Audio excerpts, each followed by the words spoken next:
Buenas tardes, bienvenidas, bienvenidos. Un placer saludarles de nuevo desde Casa Mediterráneo en conexión en directo, el espacio online de nuestro Ágora, donde les ofrecemos una programación cargada de interesantes propuestas culturales junto a nuestros habituales ciclos de conferencias y encuentros, siempre con el Mediterráneo como eje de conocimiento, análisis y debate.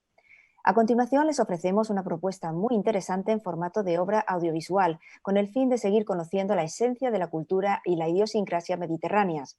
Se trata del visionado del documental El misterio Melchor, Gaspar y Baltasar, producido por José Antonio Orgueta de MLK Producciones, quien nos acompaña esta tarde para presentarnos este interesante trabajo. Buenas tardes, José Antonio, un placer de nuevo saludarte desde Alicante. Hola, buenas tardes. Aquí estamos en Málaga. Para hacerles y abrir un poquito boca de este interesante proyecto, este interesante trabajo, les comentaré que El misterio Melchor, Gaspar y Baltasar es una producción audiovisual que trata de acercarnos a una de las figuras más populares y a la vez desconocidas del mundo occidental, como son los tres reyes magos, Melchor, Gaspar y Baltasar, habituales en la iconografía cristiana y muy populares además entre la población en estas fechas navideñas por la tradición que encarnan. Sin embargo, muy pocas fuentes los nombran y apenas existen referencias históricas de su biografía real. ¿Eran reyes? ¿Eran magos? ¿Vinieron de Oriente, la antigua Persia, en el mundo antiguo? Estas son algunas de las incógnitas que el documental, que a continuación vamos a ver, aborda y nos ayudarán a resolver partiendo de los conocimientos actuales en astronomía, teología e historiografía. Para ello, como no, nos acompaña José Antonio, de quien les comentaré y les acercaré un poco su interesante y amplia trayectoria en el mundo audiovisual, pues él es licenciado en imagen por la Universidad Complutense de Madrid y es además director y productor audiovisual con una larga trayectoria que se inicia en la videocreación en los años 80, con producciones y videoinstalaciones exhibidas en festivales, museos y exposiciones internacionales, incluyendo la Bienal de la Imagen en Movimiento de 1992 y la Fundación La Caixa en Barcelona en el 99. Tras años de trabajo como autor y gestor en eventos audiovisuales, con además una trayectoria vital internacional muy interesante con diferentes y distintas residencias en Maastricht, en Glasgow y en Sao Paulo, en 1999 José Antonio regresa a Málaga y funda la empresa MLK Producciones, especializada en documentales con coproducción internacional.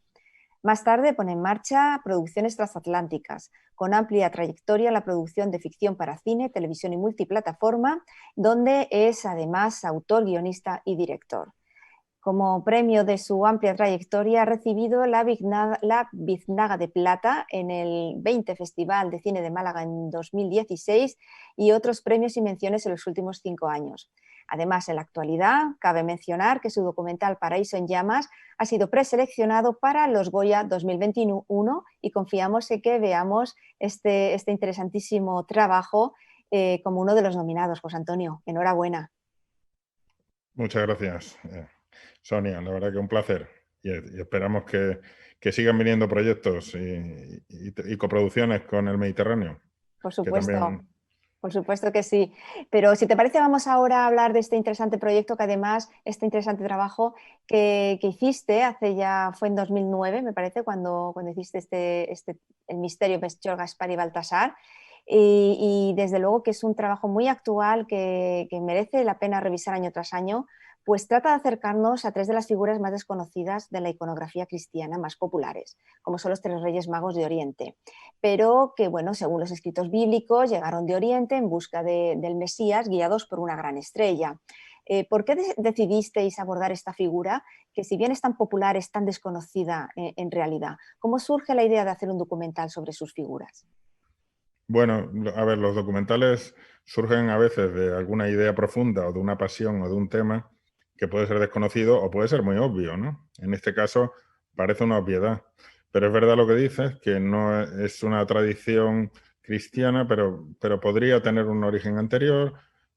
Siempre está la ambición de que las leyendas se parezcan a la realidad, o sea, hayan sucedido, y también que a menudo hay mucha más conexión de lo que parece. Y luego también está el hecho de que buscáramos un tema que mezclara cultura con tradición, con la ilusión también de la gente, porque los Reyes Magos han estado envueltos, son quizás de esas figuras que tienen un aura, no solo en España con los niños, que para todos es algo muy arraigado, sino que, por ejemplo, en Alemania pues han sido la referencia ante cuya tumba han jurado todos los reyes alemanes durante siglos. Es decir, hay una dimensión de los magos y la natividad, que en el fondo también es el tema, o sea, qué significaban esos sabios con esos presentes que no solo están en nuestra cultura, sino en otras, en ese momento, que era merecedora de un viaje. Y este es el documental, en realidad, no es un análisis que se va descubriendo, es un viaje a través de una geografía mediterránea, efectivamente, de Oriente Próximo hasta España, pasando por Alemania, Italia, Francia, pero también a través de lo que ahora sabemos, ¿no? Sin quererlo desmontar, porque hay que mantener la ilusión, ni tampoco tener certezas totales, pero jugando un poco. O sea que era un tema, era y es un tema muy bueno para entrar a ver historia, arte, religión, cultura en general, ¿no? Ujú. Y partiendo de la base de que hay tan poquitas referencias bibliográficas, porque como comentáis al principio, pues realmente en las escrituras, en las Sagradas Escrituras, solamente se menciona muy poquito y en uno de los Nuevos Testamentos, en el Nuevo Testamento, ¿cómo abordáis el reto cómo abordasteis el reto de acercarnos a sus personas? Bueno, pues mira, ya de por sí es paradójico que unos personajes y que un tema que haya consumido y siga atrayendo, en realidad se base en muy poco, ¿no? Muy pocas certezas. Pero enseguida que preguntabas a un astrónomo, te daba referencia exacta de qué fenómenos habían sucedido en aquel momento y pudieran coincidir. Es decir, y dos, lo que no nos daba la literatura o digamos, la literatura religiosa, los textos sagrados, nos lo daba la pintura que también ha sido patrocinada por el poder y por la Iglesia, pero que siempre refleja tradiciones, ¿no? Entonces esa ha sido un poco la apuesta del documental, el imaginario de los magos, adaptado a cada país, porque esta es la otra cosa, no está solo contado para españoles, está contado para toda Europa por lo menos, ¿no? Y Oriente Próximo, pero en la tradición europea, respetando los matices que cada país tiene. Claro, España quizás sea el que más los tiene actuales, ¿no? Pero en todos los países hay una dimensión de esos magos. Para recrear esta historia, precisamente utilizas como recurso 7 cuadros, 7 obras de arte de pintura clásica que a lo largo de los siglos han recreado este acontecimiento. Y bueno, a través de actores y una escenografía increíble, nos acercas el misterio para tratar de resolver estos enigmas. ¿Cómo fue la selección de estas obras y además por qué decidiste echar mano de este recurso tan original? Bueno, la verdad es que sí, que esa fue la gran apuesta para que el misterio de Melchor, Gaspar y Baltasar no fuera simplemente el típico documental de entrevistas con expertos, que siempre son gratificantes, porque viaja a Dijon, a los museos nacionales franceses, los restauradores, o el laboratorio, perdón, el centro en las afueras de Madrid que sigue los satélites, por ejemplo. Todo eso está bien, pero ambicionábamos algo más y la propuesta que hicimos entre la productora francesa y nosotros fue extenderlo, ¿no? Fichamos a un director francés que habitualmente trabaja con la cadena Arte, que era el objetivo además de que este fuera una noche temática, como así fue, donde el esquema de arte era siempre conseguir que hubiera algo más, ¿no? Y en las discusiones de temas ese algo más acabó siendo esta recreación de pintura, que además fue un esfuerzo de producción impresionante porque se usaron unas cámaras de súper alta velocidad, las que graban el rebote de la pelota en Roland Garros Ujú. para ir al detalle y crear una atmósfera irreal al poner actores con la misma iluminación, el mismo vestuario, unos decorados que se construyeron aquí en un estudio malagueño Ujú. y recrear esos cuadros. Pero la idea no es solo estética, sino es entrar en ese mundo, ¿no? Porque esos pintores precisamente metieron muchas claves ocultas en esos cuadros que narran pues, la matanza de los inocentes, la natividad. Es decir, no bucea el documental aunque dentro de las limitaciones que permite el audiovisual y en una hora de programa para televisión y para todos los públicos, bucea en lo que se oculta, en lo que hay debajo de toda la mitología y en este caso de esos magos que nos parecen católicos pero que son mucho más. Y esa es un poco la idea. Y además y eso es lo bonito, además, que no nos pertenecen solo a nosotros. Aunque la tradición cristiana no solo los ha convertido, pues eso, en los benefactores de los reyes alemanes o de los niños españoles, Ujú, sino que están en nuestra iconografía universal grabados para siempre, ¿no? ujú. Los espacios también son protagonistas de esta historia, desde luego, donde se articula un viaje, este viaje de que hicieron los Reyes Magos hasta Belén y también esos espacios que compartimos en todo el Mediterráneo con esta tradición. Háblanos de estos viajes paralelos que hay en el documental. Claro, esa es la otra maravilla de este tipo de documentales y de historias, ¿no? Que enseguida enhebran el ir desde Masada en Israel hasta el puerto de Barcelona, Ujú, donde además un historiador, que es uno de los testimonios más interesantes y más cercanos de todo el documental, porque admite que como científico quizá no haya razones para creérselo, pero no solo como, y no lo dice como creyente, sino lo dice como espectador del siglo XXI, tengamos todavía criterio para asumir que pudieron existir. El tema no es si existieron o no, sino que, qué eran, ¿no? O qué simbolizaban y por qué fragua eso. Y por qué ellos vienen desde una Persia, que es parte de lo que se muestra, ujú, hasta un Oriente Próximo, llevando esos supuestos regalos, si eran 3 o 12, etcétera.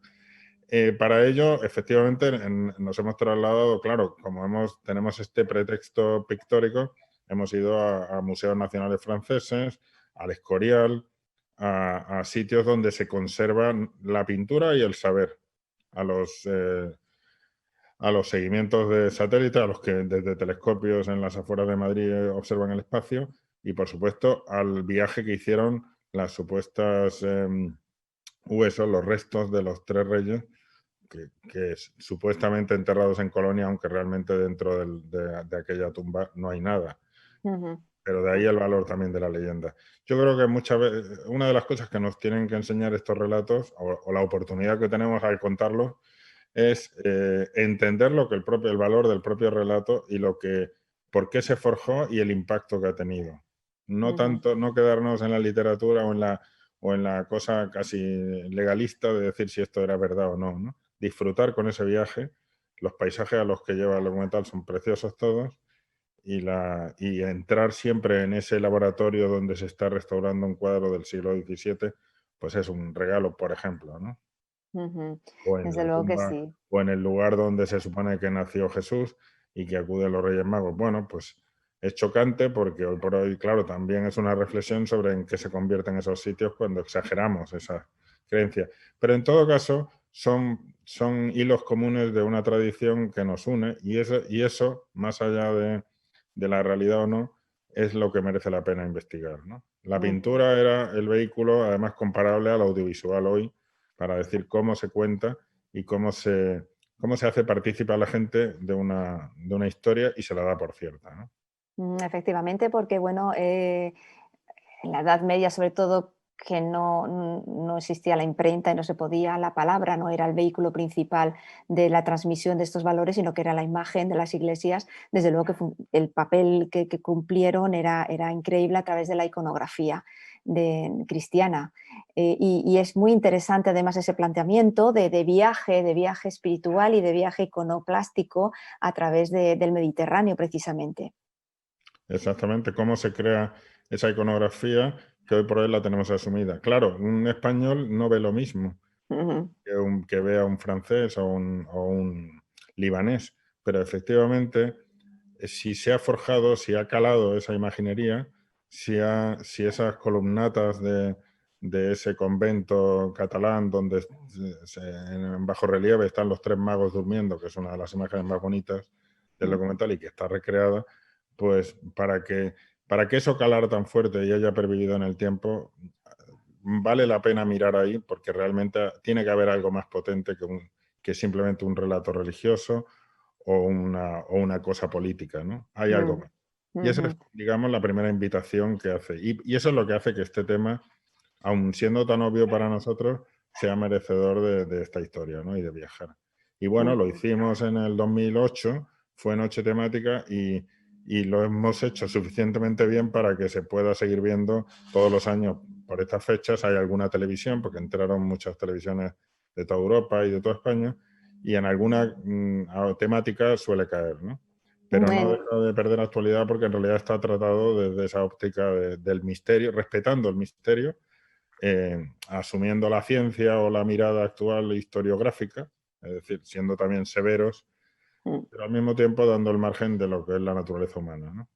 Efectivamente, ese misterio que, sin hacer spoiler, quizás no queda resuelto en qué grado al final del documental podemos deducir esta gran incógnita que fueron los 3 Reyes Magos. Hombre, yo creo que hay que respetar a todos, a los que quieran.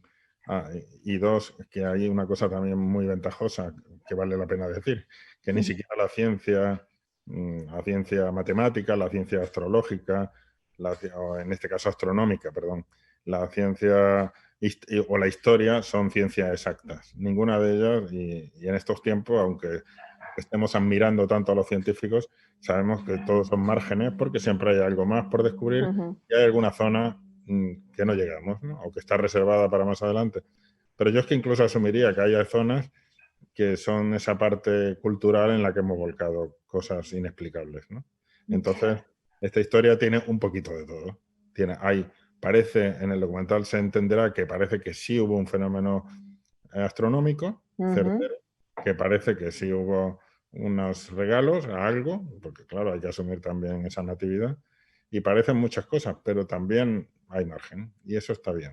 Bueno, que precisamente ahora es actualidad la parte astronómica del misterio, ya que, bueno, parece ser que se van a alinear 2 planetas que van a formar una brillante estrella en el firmamento y que quizás se correspondería con la estrella de Belén. Otros años se ha dicho que era el cometa Halley. En fin, cada X tiempo pues siempre hay un fenómeno astrológico que marca esa estrella, esa misteriosa estrella que fue la guía de los 3 Reyes Magos. Pues sí. Nunca está claro qué fue antes, si la leyenda, el símbolo, el fenómeno, y los que vieron el fenómeno proyectaron sus propias fantasías o sus inquietudes o los relatos. Pero es que esa también es la magia de la naturaleza humana, o por lo menos de la vida tal como la conocemos, ¿no? Lo interesante es que si pervive ese relato, si aquel relato fuera inventado o real, encajó con ciertas cosas y ha seguido permaneciendo después de 2000 años, muchos más probablemente en otras tradiciones más allá de Asia, el hecho es que vale la pena revisitarlo, ¿no? Desde luego que sí, seguro que dará para muchos más estudios y seguro que a lo largo del tiempo seguiremos pensando, imaginando qué pudo ser esa estrella mágica y desde luego que seguirán de alguna manera uniendo las civilizaciones del Mediterráneo y las creencias, al margen de las creencias religiosas. Bueno, un interesantísimo trabajo que no pierde actualidad, que sigue vigente, que seguramente, como bien has comentado, lo seguirá por muchos años.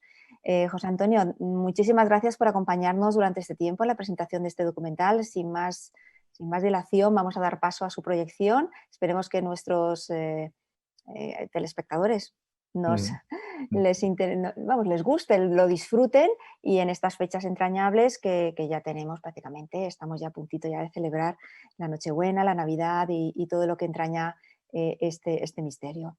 Muchísimas gracias, José Antonio, un placer siempre saludarte desde Alicante y esperamos que nos veamos en próximas ediciones.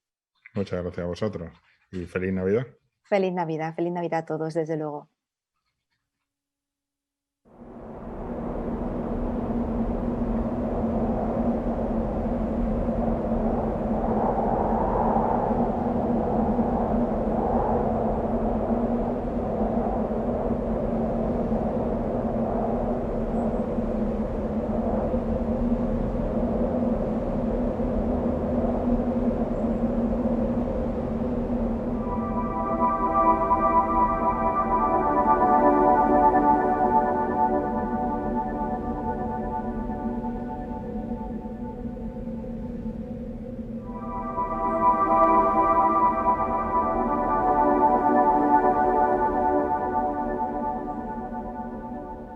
Ustedes creen que conocen esta historia, que saben quién es el niño y, sin duda, el nombre de estos reyes. ¿Pero de verdad existieron? ¿Quiénes eran realmente? ¿Llegaron, como se cuenta, desde Oriente siguiendo una estrella? ¿O esto es solo una leyenda creada y alimentada durante siglos?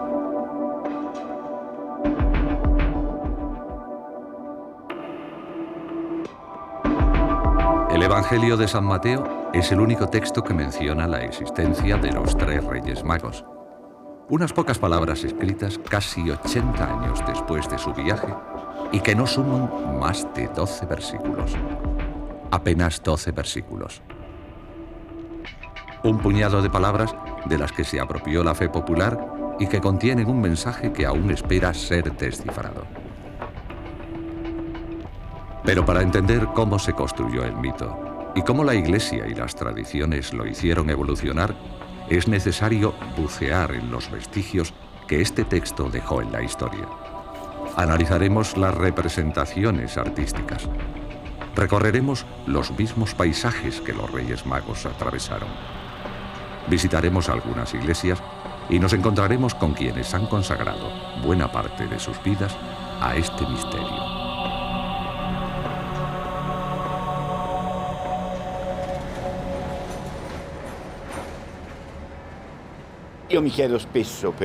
A menudo me pregunto por qué me he interesado por los Reyes Magos. Creo que el origen está en mis recuerdos de infancia. Yo me sentía atraído por esa visión fantástica de la llegada de los reyes, con sus caballos, sus camellos y sus maravillosas ropas. Algo que me recordaba más a las 1001 noches que al Evangelio.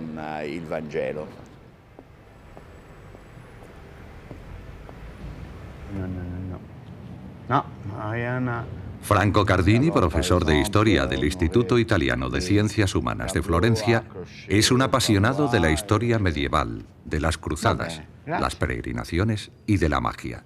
Estos temas le llevaron a redescubrir esta antigua historia. El Evangelio de Mateo es el único que menciona a los magos, pero solo hace una breve referencia. No dice ni cuántos eran ni cómo se llamaban. Solo nos dice que venían de Oriente, que traían regalos para Jesús y que consideraban a este como a un gran rey, cuyo advenimiento había sido anunciado por una estrella. Por tanto, estamos ya ante un misterio.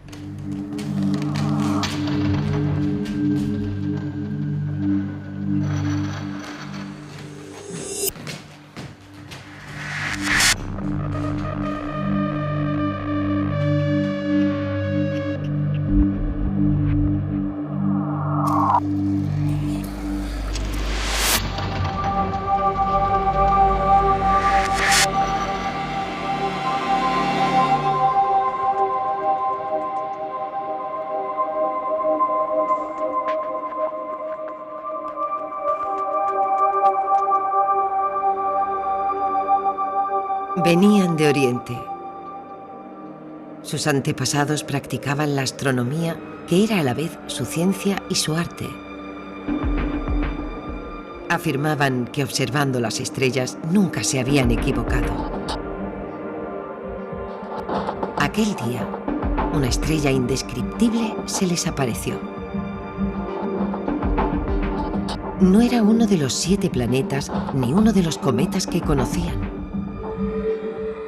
La estrella brillaba como el sol, casi gozosa. ¿Era la de la profecía? Decidieron seguirla.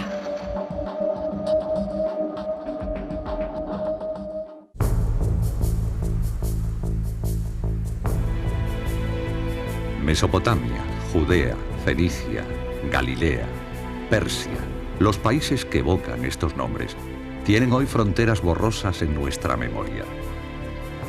De uno de ellos debían venir nuestros magos. ¿Pero de cuál? El Evangelio de Mateo no dice nada de su viaje, ni de los paisajes que recorrieron, de los valles que cruzaron o de las cordilleras que debieron franquear. No habla de las dificultades del camino, de las personas que debieron conocer, ni de sus descansos bajo los olivos.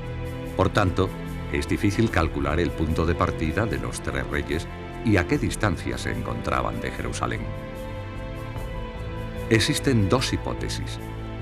Según la primera, habrían seguido los caminos de entonces hasta Belén, en Judea, donde el lucero del alba les habría conducido hasta ese niño llamado Jesús. Para los partidarios de la segunda hipótesis, los Reyes Magos serían babilonios. Vendrían de esa franja de tierra entre el Tigris y el Éufrates que se llama Mesopotamia.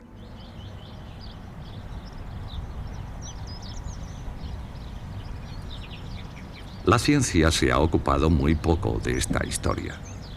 Solo un astrofísico inglés se ha interesado por esos magos que observaban las estrellas. Cuando era pequeño, creo que con 7 u 8 años, una Navidad me desperté muy temprano, miré al cielo y en ese firmamento al amanecer vi una conjunción de la Luna con Venus. Era muy espectacular y eso me hizo pensar un poco. Desde este descubrimiento, Mark Kidger se convirtió en un apasionado de la estrella de Belén y del itinerario de los tres reyes.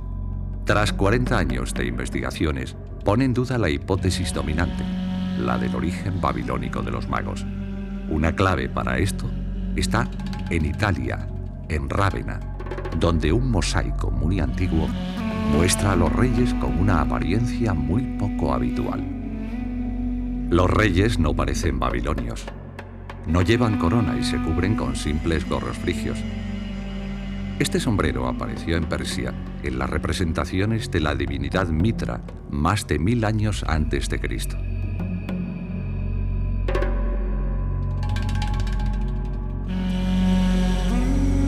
¿Será este un primer signo sobre el origen de los magos? Hay algunas cosas muy interesantes que apuntan a Persia. Cuando Marco Polo realiza su épico viaje a Catay, atravesó el norte de Persia, lo que hoy llamamos Irán, y conoció a los habitantes locales, quienes le aseguraron que los Reyes Magos venían de aquel pueblo. No es esa una leyenda única. Hay otros pueblos en esa región con la misma leyenda. Pero esta es una zona en la que la religión zoroástrica existe todavía hoy. Es una religión con muchas cosas en común con la historia de la Natividad. Tienen su leyenda sobre la concepción de una virgen y tienen muchos elementos de la historia del Mesías que son similares a las creencias cristianas.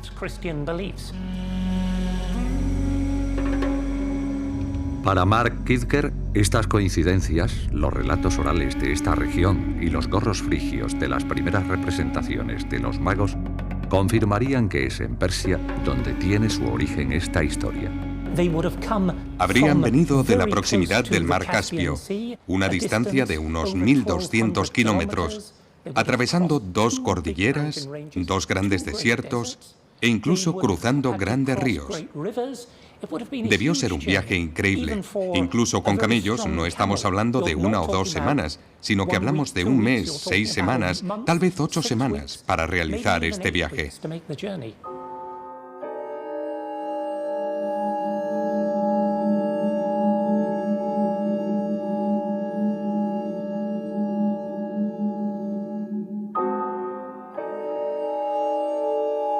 Los magos llegaron a Jerusalén, se presentaron a Herodes y le dijeron: ¿Dónde está el rey de los judíos que acaba de nacer? Vimos su estrella en el oriente y hemos venido a adorarle.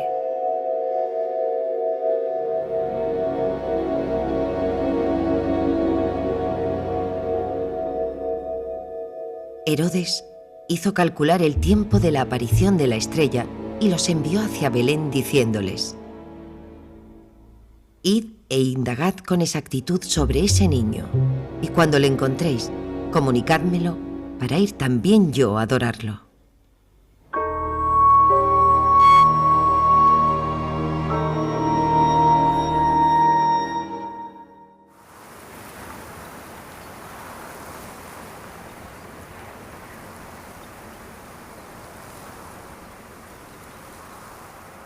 Encaramada en lo alto de la montaña de Masada, una fortaleza nos ofrece la primera pista sobre el personaje de Herodes, rey de Judea cuando llegaron los magos.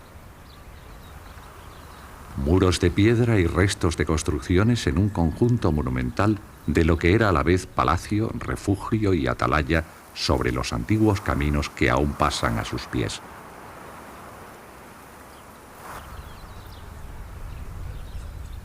Más lejos, 12 kilómetros al sur de Jerusalén, sobre una colina cónica se alza Herodión, otra fortificación en una de cuyas laderas se encuentra la tumba del famoso rey, dominando el desierto y las colinas de Judea.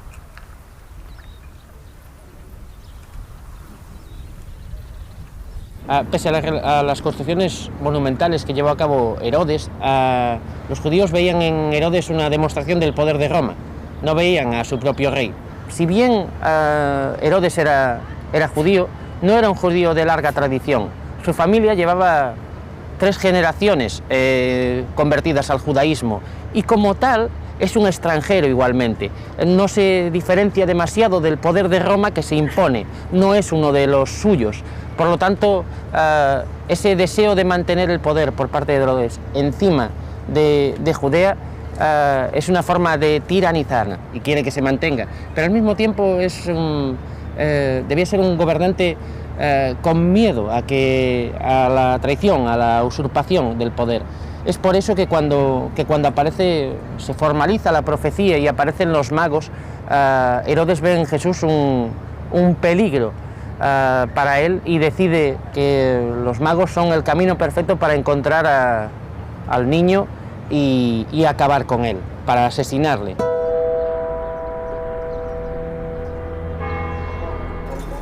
Jerusalén. La cúpula dorada que protege la roca de Abraham es lo primero que llama la atención y solo el sonido de las campanas y de los almohacines revelan al viajero las numerosas iglesias y mezquitas. Sobre una de las colinas un poco apartado de la ciudad, un edificio alberga la Escuela Bíblica y Arqueológica Francesa, fundada a finales del siglo XIX por el padre dominico Marie-Joseph Lagrange. En esta época, los miembros de la Iglesia se dedicaron a excavar con objeto de hacer coincidir los datos arqueológicos y los de las Sagradas Escrituras. Etienne Naudet estudia aquí los textos de Flavio Josefo, historiador judío del siglo I, conocido por la autenticidad de sus descripciones y por ser un gran observador del reinado de Herodes. El problema de Herodes es que solo puede ser reconocido como rey si él es el Mesías. Hay una profecía en la Biblia que dice: se alzará una estrella en Oriente y un descendiente de Jacob se convertirá en el amo del mundo, el Mesías. Los romanos solían ver señales del cielo porque eran muy supersticiosos. Ese tipo de señal se interpretaba como anuncio de un acontecimiento sobre la tierra. Eran cosas que permanecían en la cultura del momento. Detrás de los relatos del Evangelio siempre hay hechos concretos y una interpretación que lo aumenta y que lo distorsiona. Las señales del cielo. Seguramente hubo un cometa o una supernova en un momento dado, y después, para buscarle un sentido, se hizo una síntesis con todo. Hay una tendencia de la memoria bíblica a darle un sentido a todo.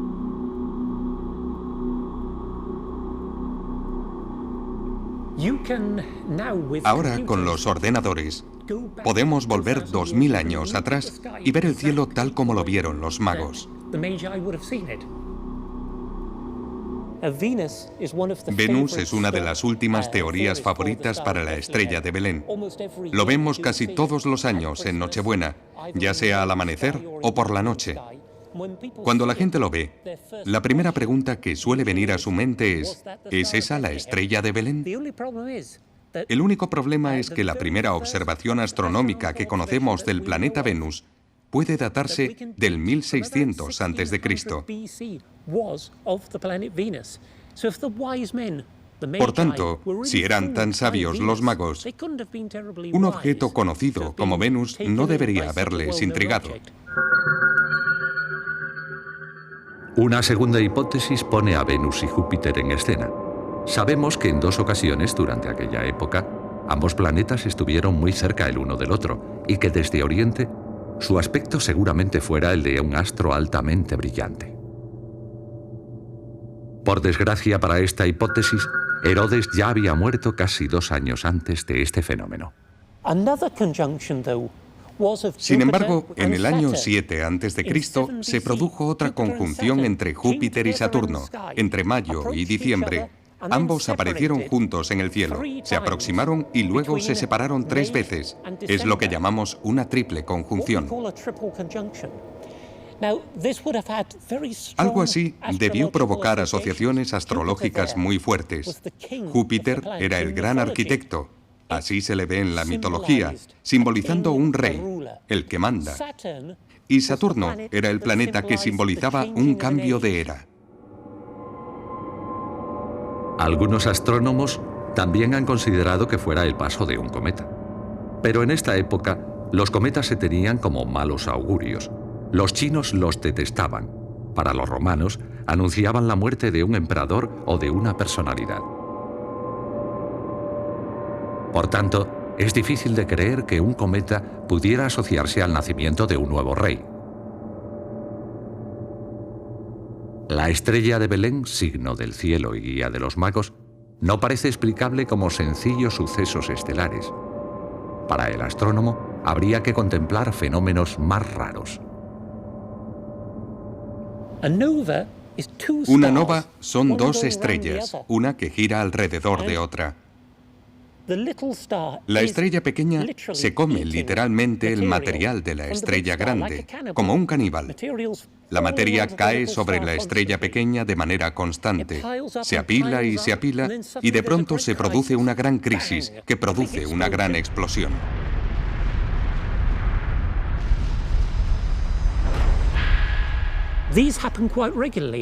Esto se produce con bastante regularidad.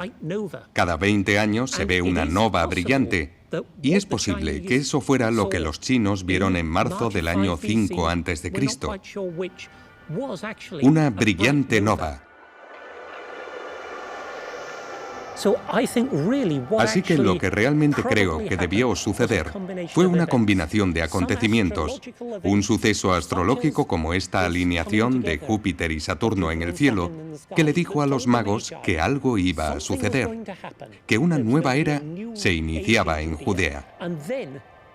Y luego, como 1 año y medio más tarde, apareció esta brillante nova, una nueva estrella que simbolizaba el nacimiento de un rey, brillando en el firmamento al alba, que vino a decirles: ahora es el momento de ir a Jerusalén y encontrarse con vuestro nuevo rey.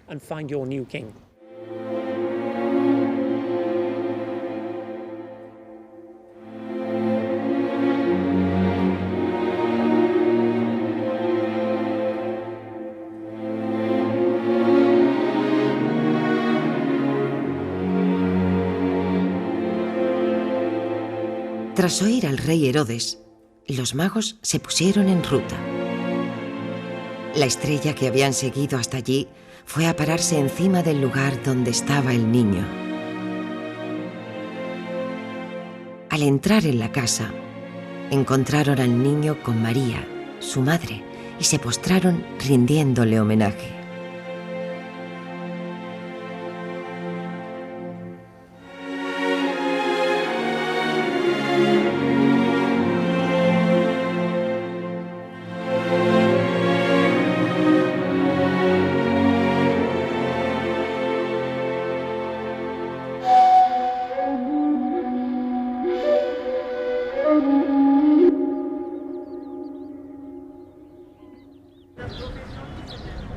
Belén.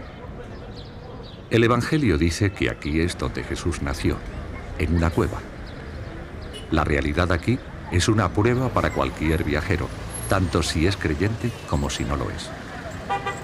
Las multitudes de turistas y peregrinos y la situación de la basílica, cuya gestión entre las iglesias católica, griega y armenia se convierte en una farsa, limita al viajero al acceso a la dimensión mística del lugar. A pesar de todo esto, Amin Odali, guía palestino y católico, es aún capaz de mostrar el entusiasmo del creyente. Esta basílica se construyó sobre una gruta. No una gruta cualquiera, sino sobre la gruta de la Natividad, el lugar donde Jesús nació. Esta basílica, en su aspecto actual, se remonta al año 532, cuando la construyó Justiniano, el emperador cristiano.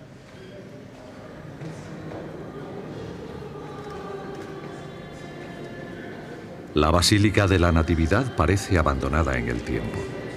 Un envoltorio vacío entregado a las masas. Un simple espacio de circulación que da acceso a un lugar sagrado.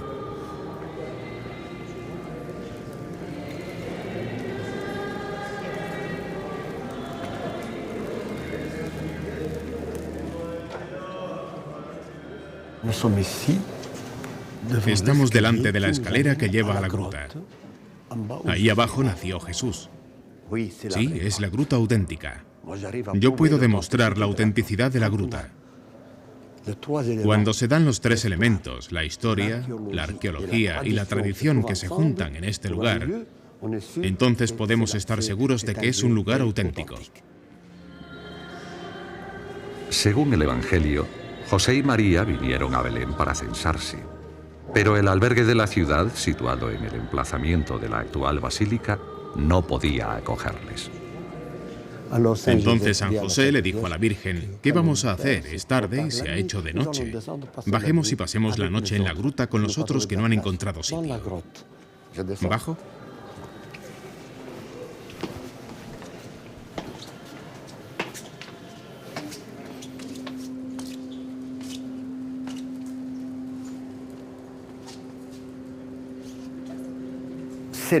Es allí. Mire la estrella con la inscripción: aquí nació Jesús de la Virgen María. Vamos a bajar al pesebre que está aquí, iluminado con 5 lámparas de aceite. Jesús nació allí. La Virgen lo envolvió en pañales y lo puso en un pesebre. Y enfrente los católicos han construido este altar porque allí no tienen derecho a oficiar. Son nuestros hermanos griegos armenios. Y a esto los católicos lo han llamado el altar de los 3 magos que vinieron a adorar al niño Jesús. Y le están ofreciendo a Jesús sus regalos. Mire, oro, incienso y mirra.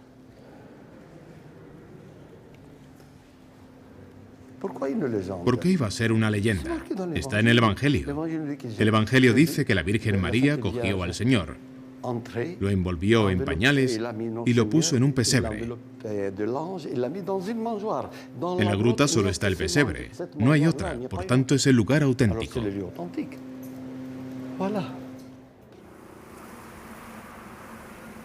En Belén, atrapada por un conflicto y por su época, no queda ningún vestigio arqueológico del episodio de los Reyes Magos. Y en Tierra Santa, los reyes de Oriente no han dejado ni la más mínima huella de su llegada. A partir de ahora, solo el estudio de los testimonios artísticos nos puede permitir acercarnos a una realidad histórica, simbólica y religiosa.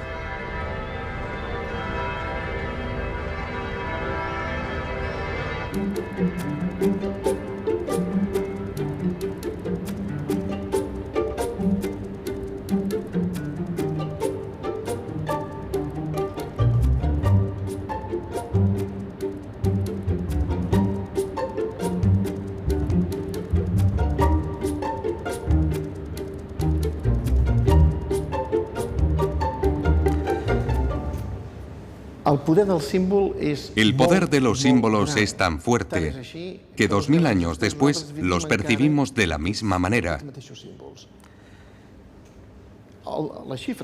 El número 3 se impuso porque se ofrecieron 3 regalos: oro, incienso y mirra, uno por cada mago. Pero este número no ha sido siempre el mismo.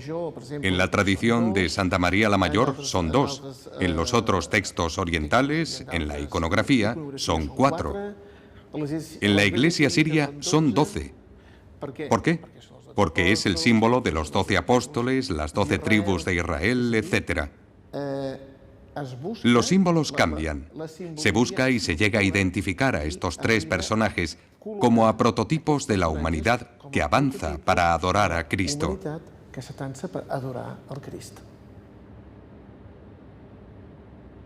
Jesús tiene 3 discípulos preferidos, Pedro, Santiago y Juan. Y sobre todo, el misterio divino del cristianismo es la Trinidad. Hay 3 personas divinas, el Padre, el Hijo y el Espíritu Santo. El 3 sería el símbolo que indica la máxima armonía. Es el número clave en el simbolismo cristiano.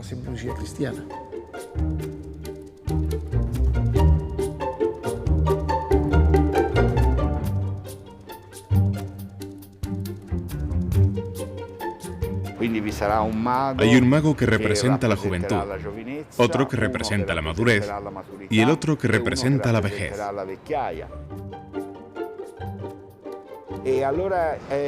Y así, progresivamente y hasta el siglo XII, los magos van adquiriendo características cada vez más diversas. La referencia a las razas que habitan la Tierra, la asiática, la africana y la europea. Por eso el más anciano, que para algunos se llama Melchor, gobernaba en Europa. El mago de edad adulta, Asia, y el joven, África.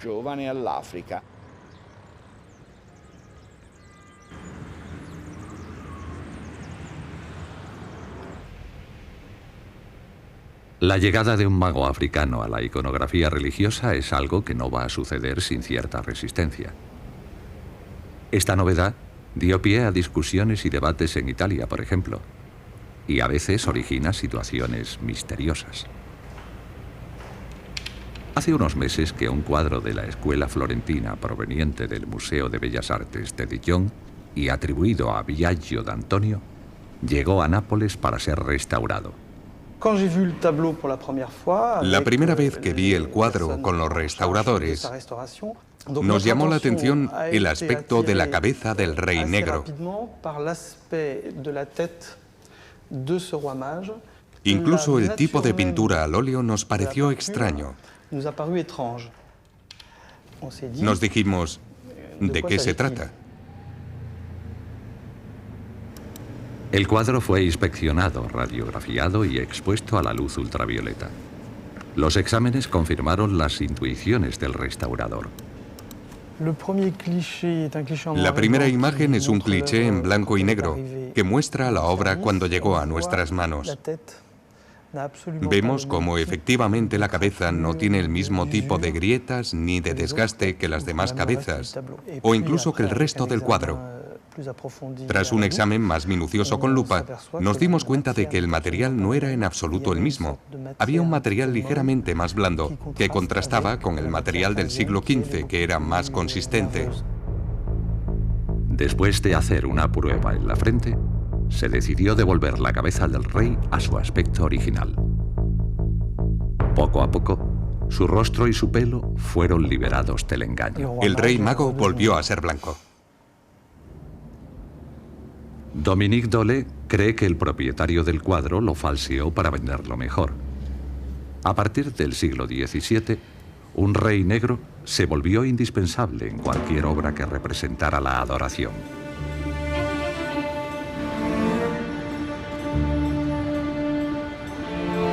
En pocos siglos, esta nueva imagen se impuso para servir a los designios de la Iglesia.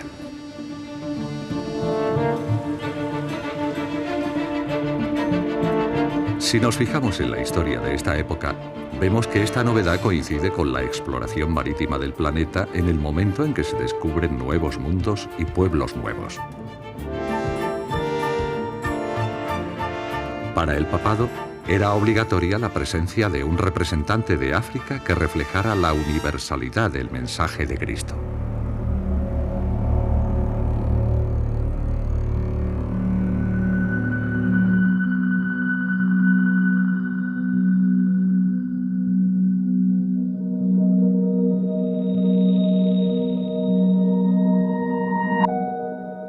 Los reyes abrieron sus cofres y le ofrecieron oro, incienso y mirra.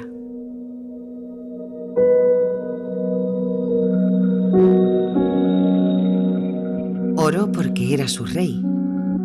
Mirra porque se utilizaba para sepultar a las personas. E incienso porque era también su dios.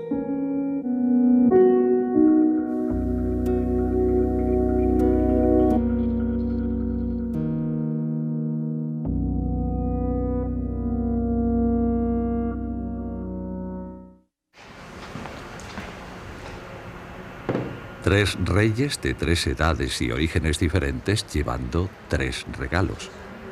El simbolismo se va conjugando, enriquece la historia y su interpretación.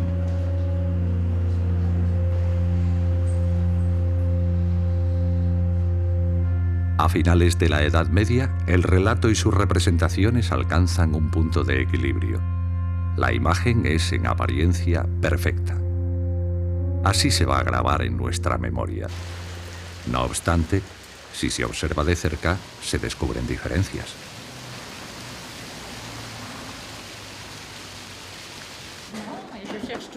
Lo que me interesaba de este texto era la evolución del relato a través de los siglos desde los diferentes puntos de vista: teológico, histórico, legendario, artístico, por supuesto, porque las obras de arte son innumerables y por eso nos damos mejor cuenta de cómo evoluciona el tema de los magos.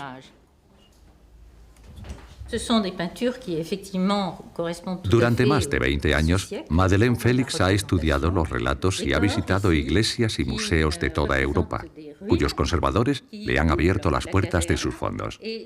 Este largo trabajo de observación y análisis le ha permitido comprender cómo y por qué han evolucionado las representaciones en el aspecto artístico.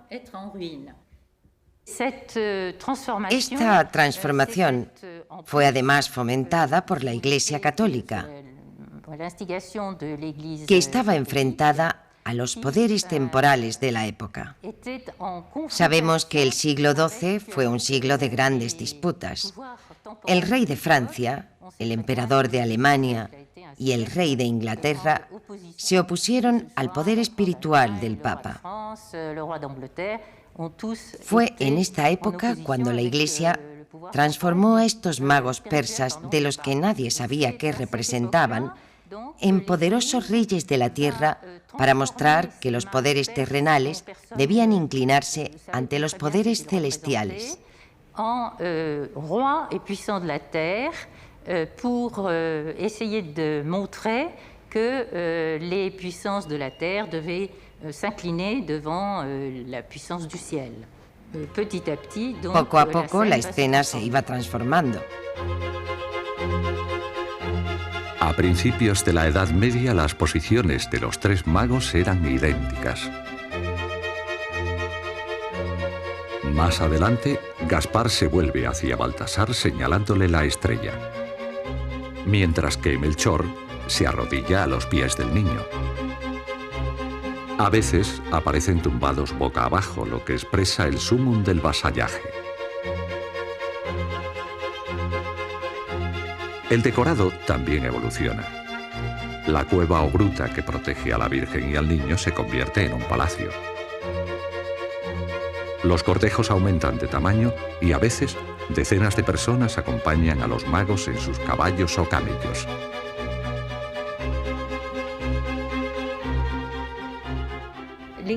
La Iglesia se ve obligada a adaptarse un poco, pero el significado del relato va a ser el mismo durante siglos. Simplemente se va vistiendo según el gusto y moda de la época. A finales del siglo XV, el decorado se transforma de nuevo. El techo del portal se hunde y aparecen ruinas. El cuadro de El Bosco es el que mejor revela esta nueva transformación.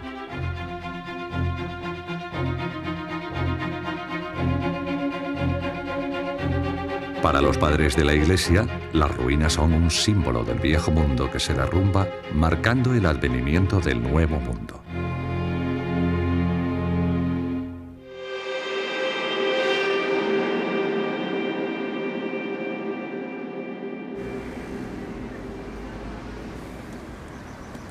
En el Renacimiento, se reinventa la historia. Los Medici son mecenas de la Cofradía de los Magos, una especie de sociedad secreta reservada a importantes personajes de Florencia. Decidieron construir dentro de su palacio una capillita.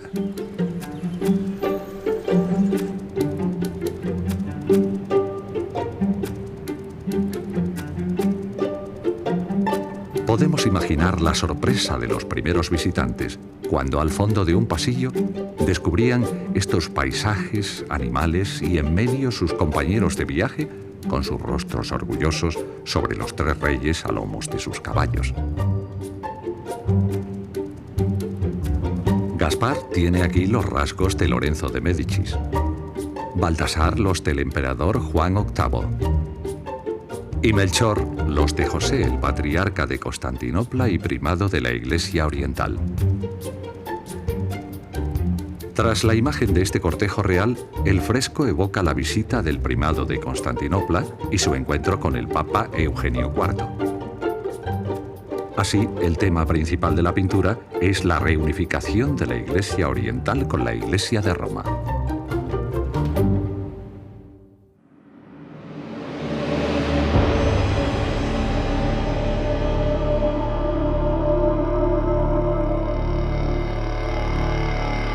Herodes sospecha que ha sido engañado y envía a sus hombres a informarse de si ha nacido un varón sin padre.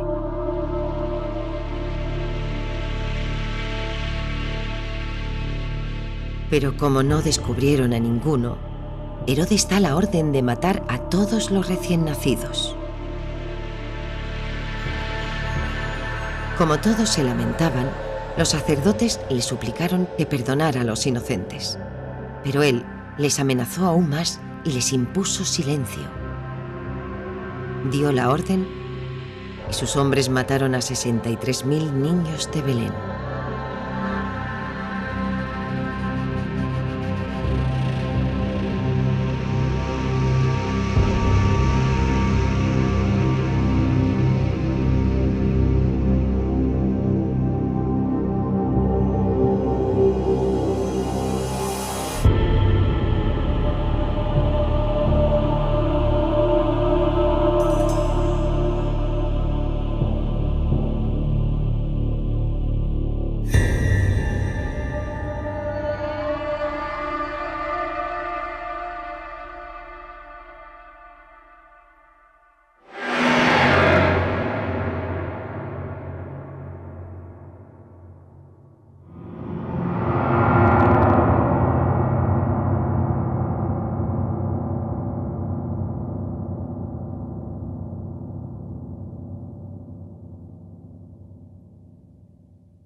Me parece imposible que un acontecimiento con una magnitud tan impactante como es la del asesinato de recién nacidos hubiera tenido lugar y no hubiera dejado ningún tipo de rastro.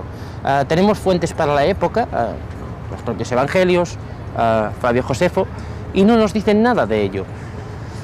Si rastreamos un poco, si rascamos encima de la historia, vemos que Flavio Josefo habla de 2 cuestiones problemáticas, 2 momentos en los cuales Herodes hace verdadera gala, demostración de una crueldad máxima. Y quizás es en estos 2 momentos a los cuales hace referencia esa matanza de los inocentes. La primera hipótesis nos lleva a Jerusalén. Herodes, deseoso de tener buenas relaciones con el imperio, hizo colocar un águila a la entrada del templo. Para los judíos, esto era una afrenta. Unos jóvenes, algunos de ellos casi niños, decidieron quitar el águila. Fueron capturados por los soldados y por orden de Herodes fueron quemados vivos. Otra posibilidad sería aquella que tiene que ver con la muerte de Herodes. Herodes sabía que nadie lloraría en su entierro. Entonces, para hacer que alguien pudiera llorar de verdad, para arrancar el llanto de alguien, para poder irse de este mundo con las lágrimas de los que tenía a su alrededor, recoger a los miembros pequeños de las familias nobles para tenerlos como rehenes, ¿no? Bien, Herodes recoge a toda esta gente, la pone en una especie de estadio, un hipódromo, aposta diversos vigías con arcos y flechas y da orden de que en el momento en el que él muera, toda aquella gente sea ejecutada. Es otra especie de matanza de los inocentes.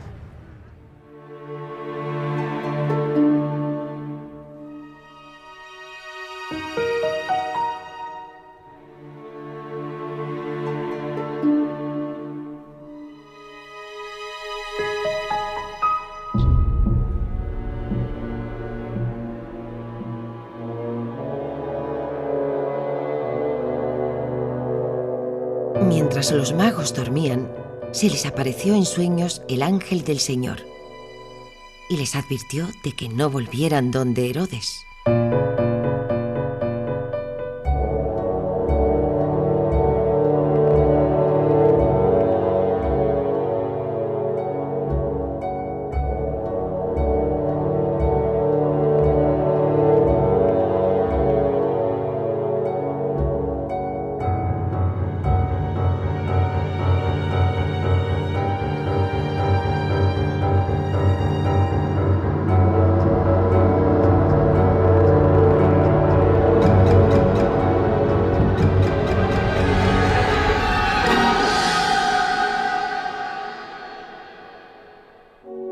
Regresaron a su país siguiendo otra ruta.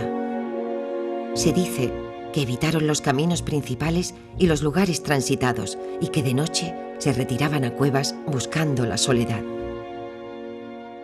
¿Quién puede imaginar la profunda impresión que habían recibido? ¿Quién puede saber la huella que este encuentro había dejado en su alma? Cuando se produjo la matanza de los inocentes, los reyes ya se habían ido. Del Evangelio se deduce que su marcha se produjo después de oír al ángel. Con el viento de oriente destruye las naves de Tarsis. Gracias a este versículo recuperado del Antiguo Testamento, la Iglesia vuelve a enriquecer la historia. El regreso de Melchor, Gaspar y Baltasar se va a hacer a partir de entonces en barco. Embarcaron en el Mar Rojo, realizaron un largo viaje por las costas de la península arábiga y después por el Océano Índico, y por tanto debieron desembarcar en la India.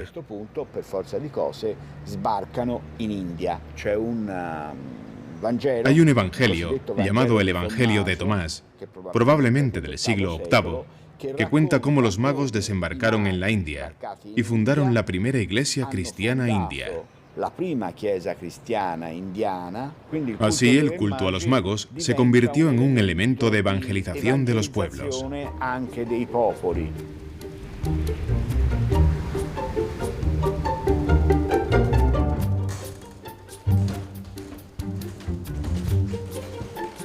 Tras su estancia en la India, no hay texto alguno que nos permita saber si los magos volvieron a su país natal. Su desaparición física abre el espacio al mito. Desde principios de la Edad Media, el Evangelio de Mateo es copiado, comentado, ilustrado. Se acompaña de textos, canciones populares, poemas e historias. Los 12 versículos iniciales de Mateo van a llenar en poco tiempo centenares de páginas.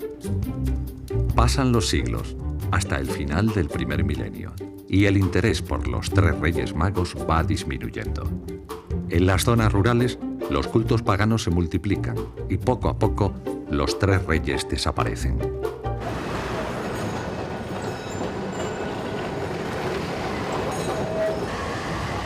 A mediados del siglo XII, la Iglesia está ocupada buscando a personajes que le digan algo a la gente y tratando de impulsar el culto a las reliquias. Y así es como el azar viene en su ayuda.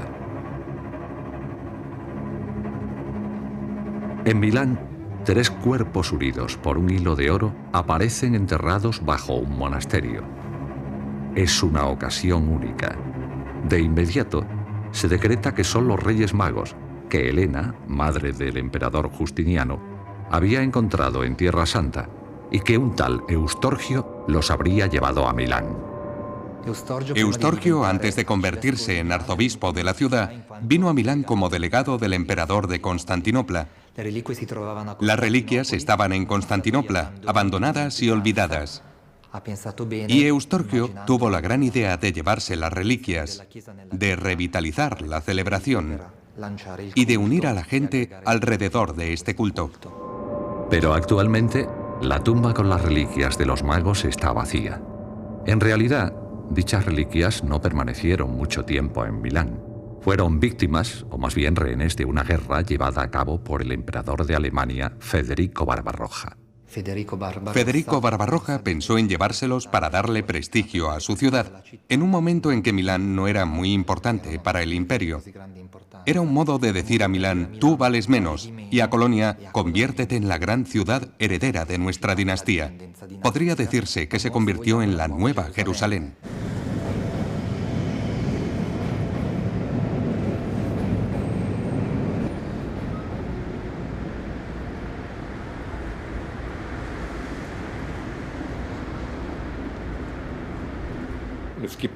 Algunos relatos cuentan cómo el pueblo esperó las reliquias a la puerta de la ciudad y que las condujeron en marcha triunfal. Hay que pensar que en la Edad Media, las reliquias tenían un papel muy importante en el renombre de la ciudad. Y Colonia estaba considerada como la ciudad con mayor número de reliquias. Por ejemplo, tenía las de Santa Úrsula y las 11.000 vírgenes. Era una de las mayores colecciones de reliquias de Europa. Y los Reyes Magos serían, por así decirlo, el sumum de este tesoro.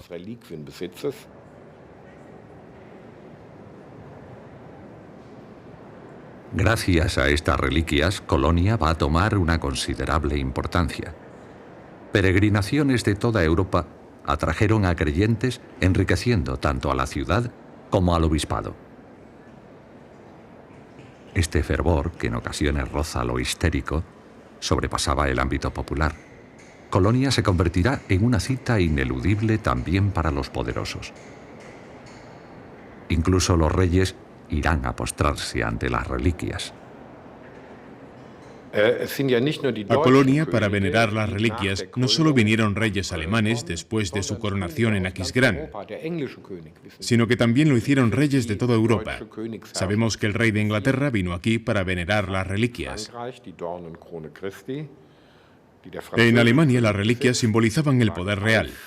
Al igual que en Francia, la corona de espinas de Cristo que poseía el rey francés era la legitimación de su soberanía por Cristo. Aquí en Alemania son los Reyes Magos quienes legitiman el poder del rey.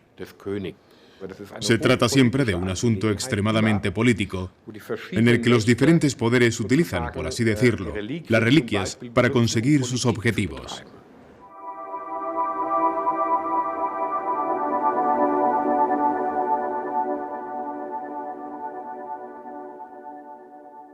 Dos 2000 años después, ¿qué queda de esta parábola?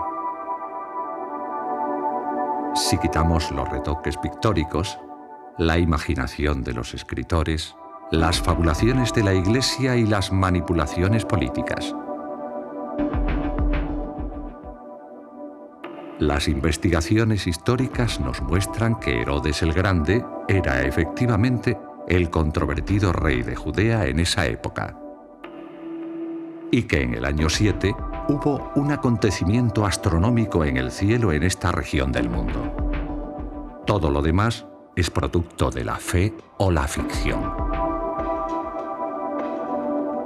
No obstante, el relato de los Reyes Magos sigue desafiando el entendimiento y ocupa un lugar privilegiado en el catálogo de historias salidas de los Evangelios. ¿Será por su tono novelesco? ¿Ese algo que nos transporta a nuestra infancia y a los símbolos que asociamos a la Navidad? ¿O bien transmite un mensaje que, a pesar de lo inverosímil, ha sabido asegurarse su éxito?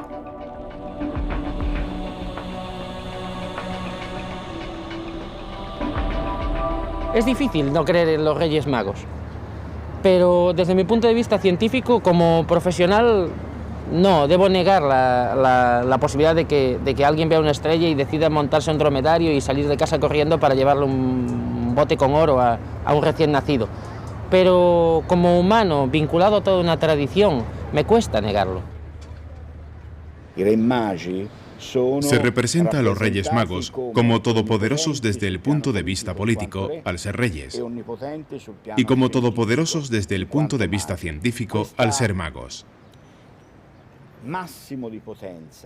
Este poder absoluto que se inclina ante la pobreza, la miseria, la carencia más absoluta, es la clave profunda del éxito del cristianismo y también del mensaje cristiano. Todo ello es absolutamente impensable. Es un relato que da la vuelta, desde sus raíces, a la lógica del poder y de la sabiduría en la que se basaba el mundo antiguo.